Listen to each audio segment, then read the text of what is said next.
అమృతం శ్రీరామ కీర్తనం సుకృతం.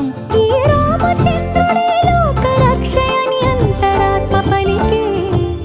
జగదానందకారక జయ జానకి ప్రాణనాయక శుభ స్వాగతం ప్రియ పరిపాలక. జగదానందకారక జయ జానకి ప్రాణనాయక శుభ స్వాగతం ప్రియ పరిపాలక. మంగళకరమౌ నీరాక ధర్మానికి వేదిక అవుగాక మా జీవనమే ఇక పావనమౌగాక.